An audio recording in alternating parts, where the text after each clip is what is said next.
ton bise. Réveille ton bise. Tin, tin, tin.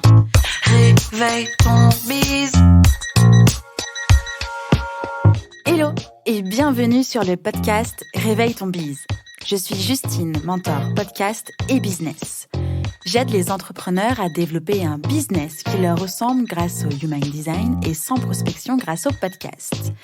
Tous les lundis à 6h, je me mets au défi de vous partager des conseils et de l'inspiration pour vous réveiller, vous et votre business. Est-ce que vous êtes prêts à attaquer cette nouvelle semaine à fond ? Moi, je le suis. C'est parti, bonne écoute. Hello et bienvenue dans ce nouvel épisode et dernier de l'année de Réveille ton bise. Je suis ravie d'être avec vous aujourd'hui et j'espère surtout que vous allez bien et que c'est bientôt les vacances pour vous. Avant d'aller dans le vif du sujet de cet épisode qui est le dernier de 2021, je tiens vraiment à remercier toutes les personnes qui ont participé, qui ont tenté leur chance au concours de mes 30 ans et qui sont venus sur le live Instagram qui était organisé. C'était absolument incroyable et je me suis beaucoup amusée avec mes invités. D'ailleurs, si vous écoutez les filles, merci beaucoup encore une fois d'être venus fêter mes 30 ans en live Insta. Aussi, je voulais vous dire que la formation MOVA ferme définitivement ses portes vendredi 17 décembre à minuit. Alors, c'est la dernière semaine, c'est le dernier moment si vous souhaitez lancer un podcast au service de votre business en totale autonomie. Après le 17 décembre minuit, cette formation-là n'existera plus. Et si jamais vous souhaitez lancer un podcast au service de votre business, ce sera uniquement avec le programme MOVA qui ouvre ses portes l'année prochaine, disons au mois de février. Si vous souhaitez vous procurer à la dernière minute la formation ou vous la faire offrir pour les fêtes de Noël, toutes les informations sont en description de cet épisode. Bon, assez parlé. En tout cas, maintenant, c'est le moment d'aller directement dans le sujet de l'épisode du jour, où je vous dévoile en toute transparence le bilan annuel 2021. Je tiens quand même à rappeler que j'avais déjà fait le bilan des 6 premiers mois de mon activité. C'est notamment l'épisode numéro 16 où vous allez pouvoir retrouver à l'intérieur comment faire son bilan de son année, mais aussi des 6 premiers mois de l'année. Si vous faites pour les 6 premiers mois, vous pouvez refaire la même chose pour cette fin d'année-là. Avec pourquoi c'est important de faire un bilan, que ce soit en milieu ou en fin d'année, comment réaliser votre bilan, et puis mon premier bilan en totale transparence. Donc maintenant, on va parler de ce bilan-là sur les 6 derniers mois de cette année. Alors, clairement, cette fin d'année a été vraiment décisive pour moi. J'ai atteint la plupart des objectifs que je m'étais fixés en début d'année et que j'avais ajustés justement lors de mon bilan des 6 mois. Alors, pour rappel, je souhaitais atteindre 40 000 € de chiffre d'affaires, je souhaitais avoir la certification Datadoc, mettre en place la simplification, autonomisation de mon business, être bien dans ma tête et dans mon corps, lire 5 livres et préparer l'audit Calliope. Surtout, ce qui s'est passé sur ces 6 derniers mois, j'ai lâché prise sur beaucoup de choses et il faut dire que l'arrivée de Julie, mon alternante, mon bras droit de l'extrême, mon deuxième cerveau, m'aide beaucoup. Elle m'aide beaucoup à la fois parce que je me sens plus seule au sein de mon entreprise et qu'elle n'hésite pas à me rappeler quand je commence à tirer un peu trop sur la corde. Et à la fois, elle m'aide beaucoup sur le terrain car elle est extrêmement polyvalente et super douée. Merci encore Julie d'être avec moi. Cette seconde embauche était très importante pour moi et surtout si ça n'avait pas été Julie, la personne Julie, je pense que je n'aurais pas pris à nouveau une alternante étant donné la mauvaise aventure des 6 premiers mois de l'année avec la toute première embauche de toute ma vie. Avec Julie, on a déjà collaboré avant, je l'ai déjà dit, mais je le répète, c'est mon ancienne stagiaire sur le podcast Justin Tunes, printemps 2020. On dirait une collection de mode.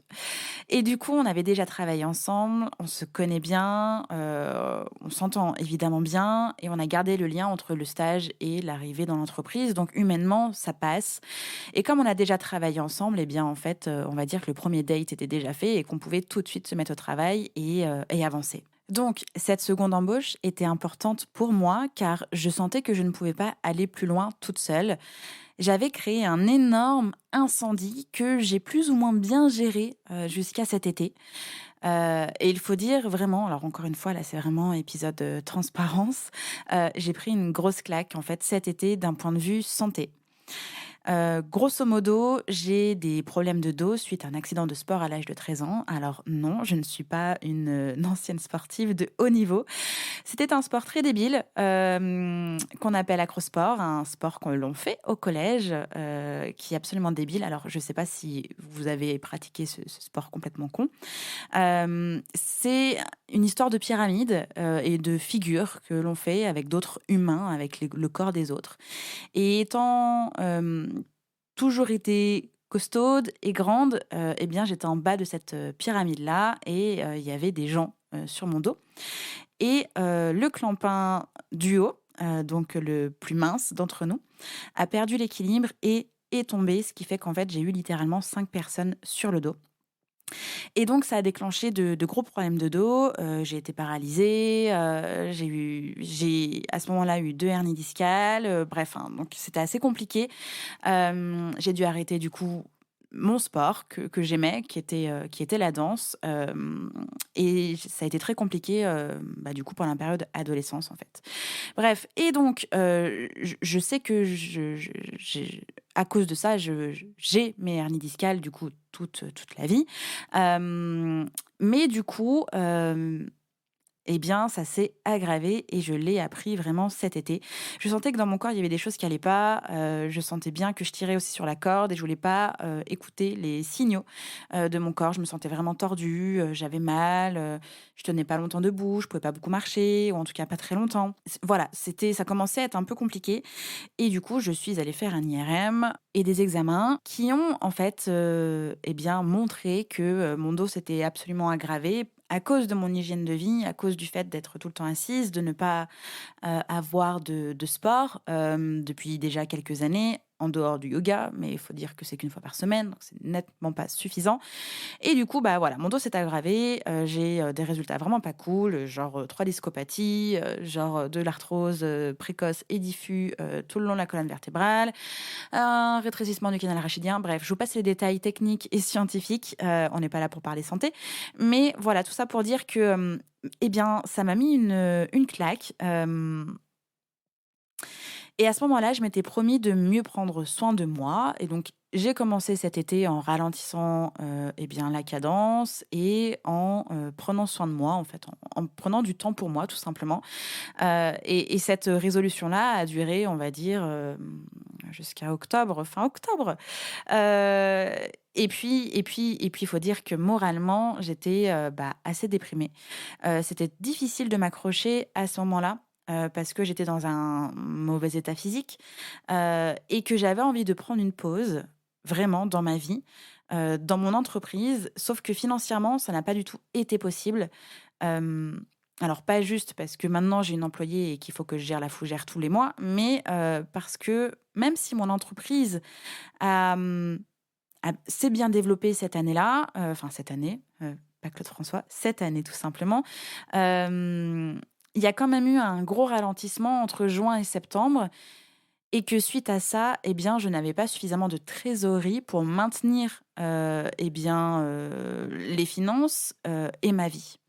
Donc il fallait que je tienne. Alors grâce à Julie et puis, grâce à mon chéri qui me soutient aussi, et puis évidemment aux personnes qui sont dans mon quotidien, avec qui je partage, tout ça et qui sont absolument géniaux, coucou mes copines business quoi.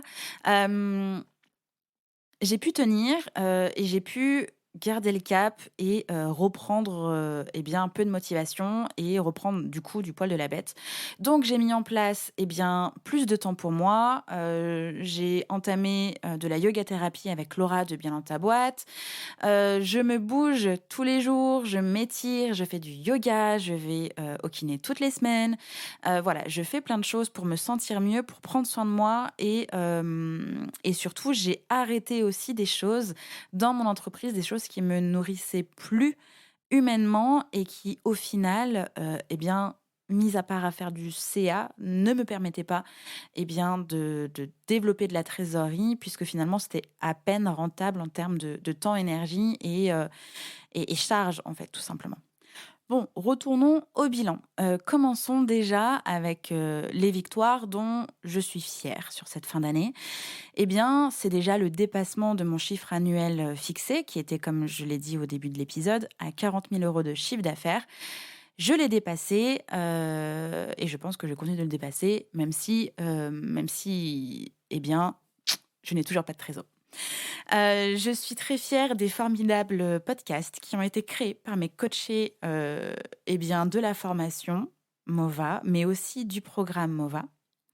Je suis fière d'avoir arrêté, eh bien, des missions clients, dont Live Mentor.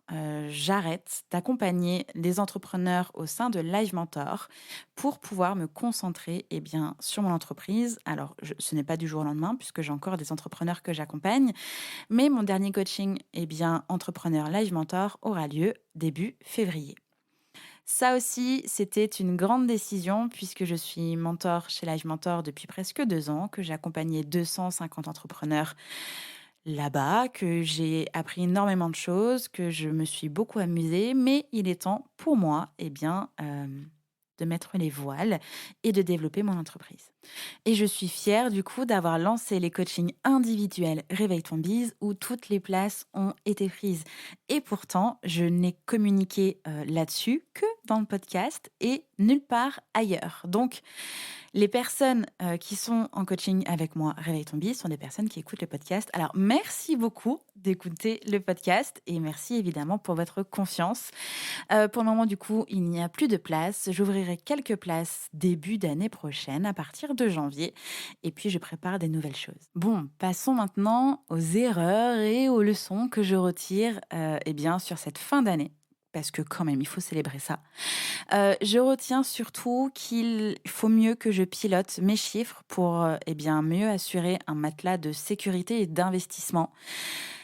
Oui, je suis dyscalculique et en plus allergique aux chiffres. Et donc, c'est vrai que j'ai piloté un peu cette année à l'aveugle. Donc, c'était pas du pilotage, hein, c'était du tâton. Et du coup, eh bien, quand on tâtonne, eh bien, on se plante. Et je me suis plantée, du coup. C'est ce qui fait que j'ai, eh bien, financièrement, c'est à flux tendu entre mes entrées et mes sorties. Et que si quelqu'un me paye en retard, eh bien, du coup, ça peut même mettre en péril le fait de pouvoir payer mon loyer en temps et en heure. Enfin, voilà, c'est quand même tendu de chez tendu. Donc, du coup, je retire de cette boulette-là, c'est eh bien, de regarder, de comprendre, en tout cas, de faire l'effort de comprendre, d'arrêter de paniquer et eh bien, de mieux piloter pour 2022.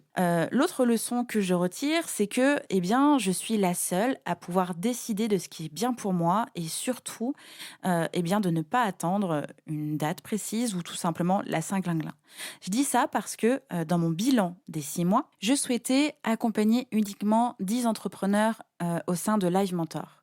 Et en fait, eh bien, je n'arrivais pas du tout à aller vers ces 10 entrepreneurs-là parce que vu que je suis en flux tendu financier, j'avais peur en fait de faire cette décision-là, de prendre cette décision-là, et du coup de me mettre encore plus en danger et de mettre plus ma vie en péril, si je puis dire. Et en fait, comme cette décision-là, j'attendais la fin de l'année, je m'étais pas rendu compte qu'on était déjà à la fin de l'année. Et je tournais autour du pot et j'étais en train de me dire que non, je pouvais pas atteindre cet objectif-là, etc., etc. Sauf qu'en fait, il fallait tout simplement que je dise stop, stop, j'arrête Live Mentor ou je garde juste 10 entrepreneurs. Et là, j'étais encore à 20 et je sentais que j'étais plus du tout alignée avec ces décisions-là puisque c'était pas du tout l'objectif que je souhaitais atteindre. Donc, j'ai pris conscience eh bien, que c'était la fin de l'année, que je ne voulais plus accompagner des entrepreneurs Live Mentor pour le moment, que j'avais envie de me concentrer sur le développement de mon entreprise et sur ce que je fais à l'intérieur de mon entreprise. Et donc, j'ai pris la décision d'arrêter les accompagnements des entrepreneurs à travers Live Mentor. Je ne veux pas dire que c'est une décision facile, mais c'était pas non plus difficile. Pas facile parce que du coup, ça y est, j'ai plus de clients en dehors de mes propres clients dans mon entreprise. Et pas difficile parce qu'au final, c'était à moi de dire stop ou c'était à moi de diminuer et de pas juste me dire ah mais en fait, j'arriverai jamais à atteindre cet objectif-là. C'était à moi de décider ça. Et ça y est, c'est fait, c'est décidé. J'ai un peu paniqué, hein. encore une fois, on est transparent ici aujourd'hui. J'ai un peu paniqué, mais en fait, je suis super sereine et je me fais confiance et je sais que ça va aller parce que de toute manière, il y a pas de plan B et voilà, je suis la seule personne à pouvoir décider de ce qui est bien et bon pour moi. C'est tout. L'autre erreur et la leçon que j'en retire, eh bien, c'est que je me suis aperçue que j'avais mal fixé les limites et mon cadre business et du coup, ce n'était pas suffisamment clair. J'ai pris conscience que je ne protégeais pas suffisamment mon entreprise et résultat, eh bien, en ce moment, j'ai un impayé. Du coup, ça me fait comprendre que, eh bien, faut, plus que je cadre les choses et que je pose les choses, que tout soit clair pour moi comme pour mes clients et mes clientes. Du coup, sur mes objectifs, au total, eh bien 2021, le seul que je n'ai pas atteint, du coup, c'est de lire 5 livres.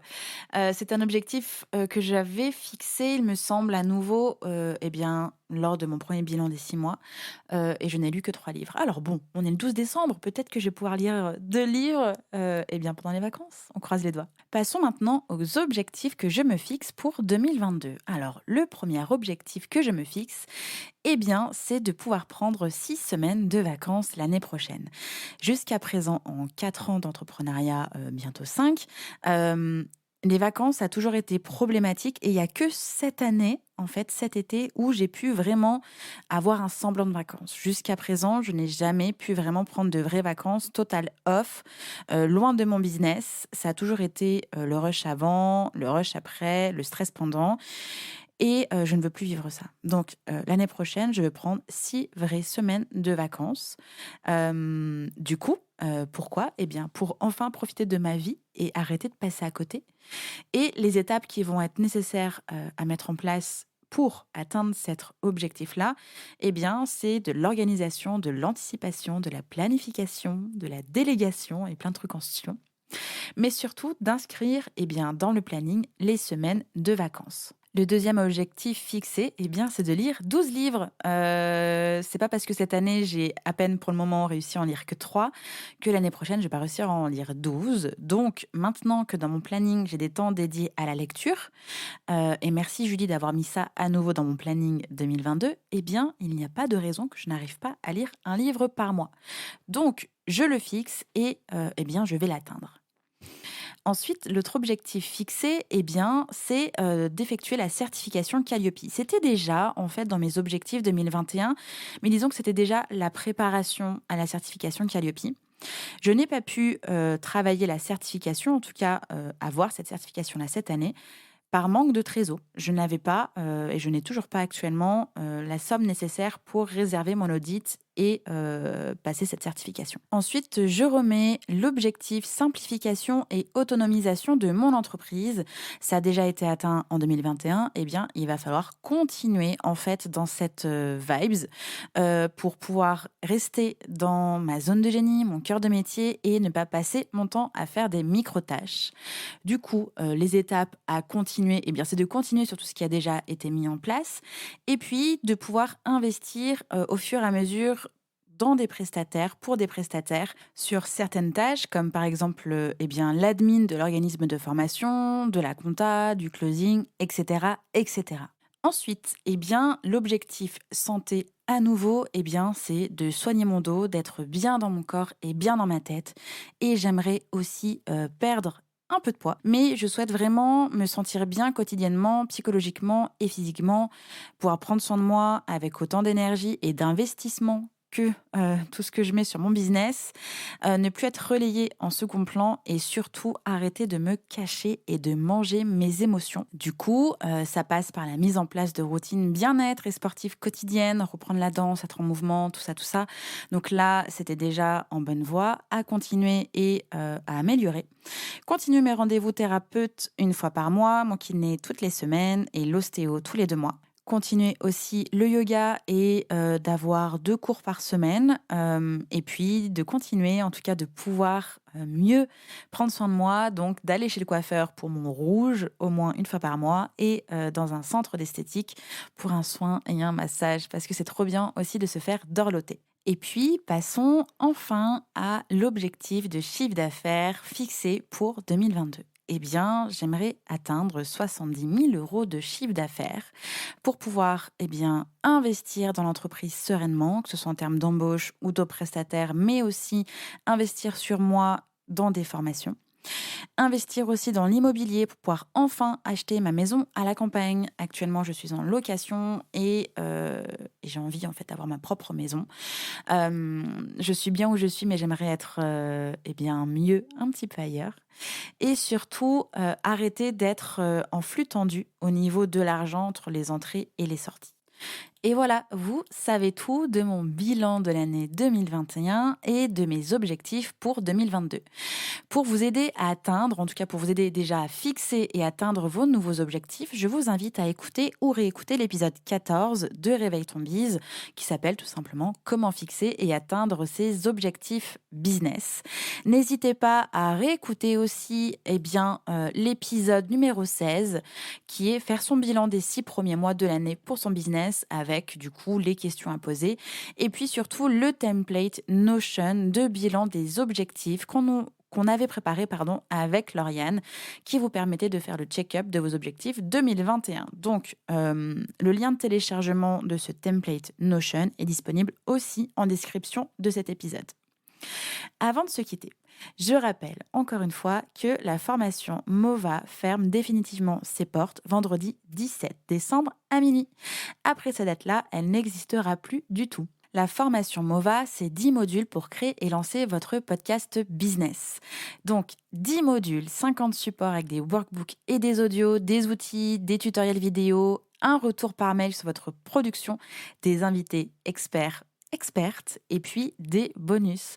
Toutes les informations sont en description de cet épisode et n'oubliez pas, la formation MOVA ferme ses portes vendredi 17 à minuit. Comme c'est le dernier épisode de cette année, je vous souhaite de bonnes vacances. Je vous souhaite aussi de très belles fêtes de fin d'année et évidemment, meilleurs vœux et on se retrouve l'année prochaine. Alors, c'était pas la blague, c'était vraiment parce qu'on se retrouve du coup l'année prochaine. D'ici là, portez-vous bien, reposez-vous bien, soyez en forme et on se retrouve du coup le 3 janvier 2022 avec le prochain épisode. Voilà. C'est tout pour moi. Merci d'avoir écouté l'épisode jusqu'à la fin. Merci d'être là encore depuis le début de cette année 2021. Merci, tout simplement. Je vous souhaite un bon lundi, une bonne semaine et on se retrouve le 3 janvier. Ciao, ciao. J'espère que cet épisode vous a plu. N'hésitez pas à partager le podcast à une personne qui veut aussi se réveiller avec vous. Retrouvez l'ensemble des informations et des liens en description de l'épisode ainsi que sur le site internet www.justinarma.com. Si vous avez des idées, des suggestions ou si vous avez juste aimé cet épisode et que vous voulez me le dire, direction Apple Podcast pour laisser un commentaire et des petites étoiles. Vous pouvez aussi me laisser des petits mots sur Instagram au nom de Justine-Arma avec 2 A ou par mail à l'adresse hello@justinarma.com. N'oubliez pas de vous abonner à Réveille ton bise sur votre plateforme d'écoute préférée pour ne pas louper votre réveil. On se retrouve lundi prochain, 6h, pour un nouvel épisode. Bonne semaine. Ciao!